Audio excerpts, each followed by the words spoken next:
L'éducation à la citoyenneté radicale en pédagogie critique. Qu'est-ce que la démocratie radicale?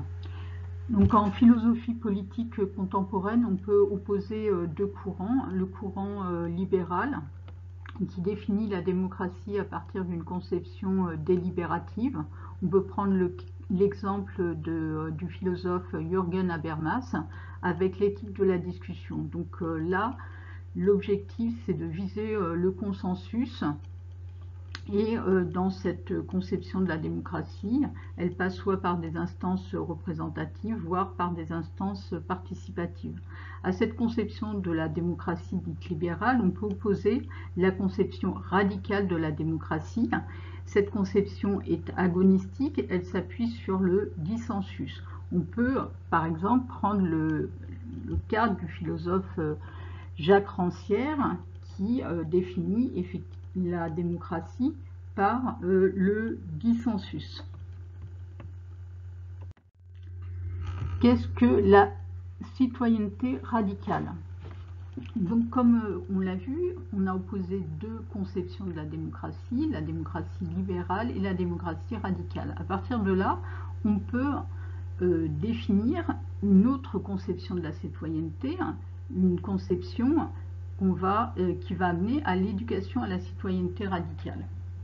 Dans la conception de la citoyenneté libérale, l'objectif c'est de former des citoyens qui participeront à des instances de délibération. Donc il s'agit de les doter de compétences délibératives, comme le fait de savoir argumenter. À l'inverse, dans la conception radicale de la démocratie, il s'agit de former les citoyens à s'engager dans des mouvements sociaux, sachant que les mouvements sociaux sont vus comme ayant participé dans l'histoire de la démocratie à l'acquisition de nouveaux droits, que ce soit des droits civils ou des droits sociaux. La pédagogie radicale, dans la continuité de Paulo Freire, va plutôt s'orienter non pas vers la conception libérale de la citoyenneté, mais plutôt vers la conception radicale de la citoyenneté.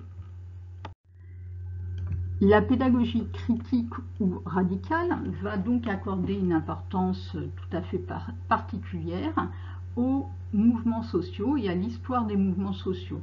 En effet, dans une telle conception, comme il a été déjà rappelé, les mouvements sociaux sont vus comme ayant apporté des progrès à l'histoire de la démocratie, que ce soit les mouvements issus de l'histoire du mouvement ouvrier, c'est-à-dire les mouvements sociaux syndicaux qui ont fait émerger de nouveaux droits sociaux, que ce soit les mouvements sociaux féministes, antiracistes, LGBT, écologistes. Donc ces mouvements ont permis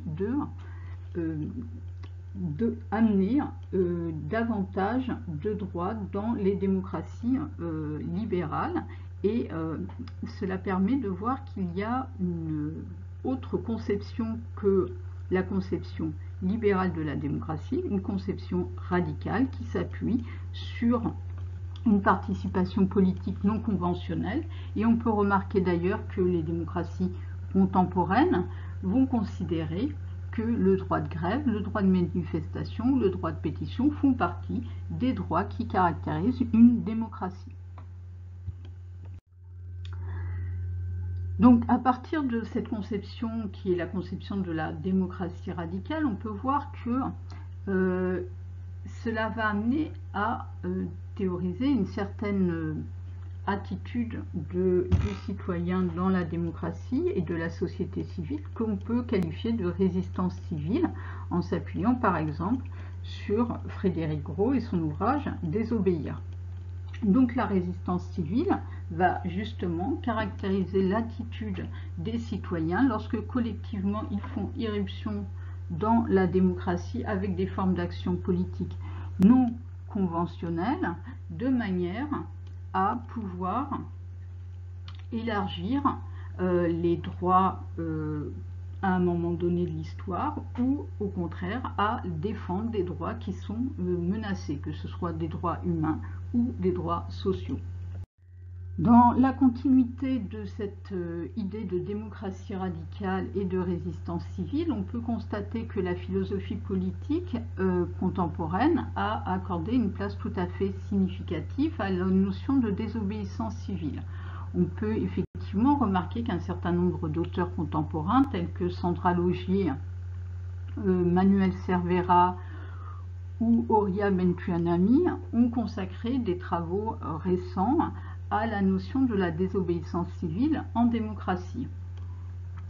Et cela en opposition à toute une tradition philosophique qui, au contraire, avait vu dans la désobéissance civile une menace pour la société et l'ordre politique qui est censé garantir cette société.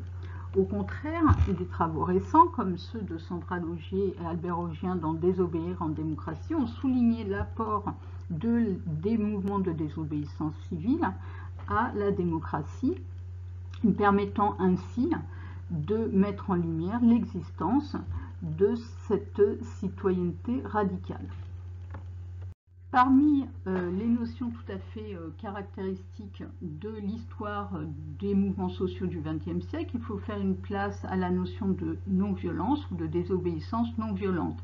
En effet, dans l'histoire de la philosophie politique, on peut dire que depuis au moins Machiavel, la violence est vue comme étant une source d'efficacité de l'action politique. La particularité de Gandhi puis de Martin Luther King, c'est d'avoir théorisé l'idée que la cohérence entre les moyens et les fins, et donc l'action de désobéissance civile non violente, pouvait constituer une force et paradoxalement être source d'une certaine efficacité politique, alors même que plutôt que la cohérence, plutôt que l'efficacité, en premier abord, ces pratiques visent la cohérence éthique. Néanmoins, la désobéissance en démocratie n'est pas nécessairement uniquement non violente et il y a toute une réflexion également de la philosophie politique pour savoir dans quelle mesure la violence peut être légitime ou pas dans les actions de contestation au sein des démocraties. Il s'agit là d'une question controversée. On peut renvoyer sur ce fait à l'ouvrage de Stéphane Darcy, Le langage des sans-voix, qui essaye, dans un style de philosophie politique normatif, de donner une légitimité à l'idée que parfois la violence politique pourrait être justifiée. Alors, comme cela a été rappelé, il s'agit d'une question controversée, mais qui constitue un exemple intéressant pour la réflexion sur la question du juste et de l'injuste en action politique. De son côté, la pédagogie critique ou radicale s'est intéressée de son côté à la question de l'éducation à la citoyenneté radicale et un certain nombre d'auteurs, tels que Bellux, ont insisté sur l'importance de faire entendre sa voix dans la continuité de l'éthique féministe du Caire, mais aussi, comme l'a montré Sandra Logier, du transcendentalisme, de la philosophie transcendentaliste, où l'idée d'une voix propre est importante. Donc, dans ce cas-là, faire entendre sa voix renvoie à l'idée d'une dissidence éthique du citoyen qui ne conduit pas nécessairement à la désobéissance civile, mais constitue un premier engagement de citoyenneté civile, comme par exemple dans le cas de la pétition. Une deuxième dimension dans l'éducation à la citoyenneté radicale développée par la pédagogie critique a consisté dans la question de l'empowerment, du développement du pouvoir d'agir collectif.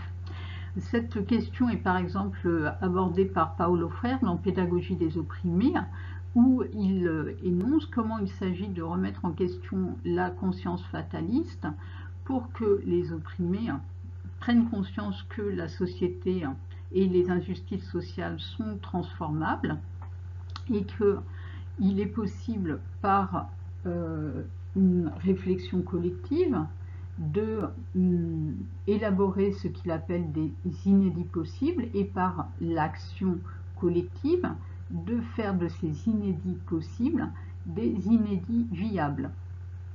Donc une des dimensions également de la pédagogie critique ou radicale va être la question de l'engagement social à travers des projets, par exemple d'éducation aux droits humains ou des projets écologistes.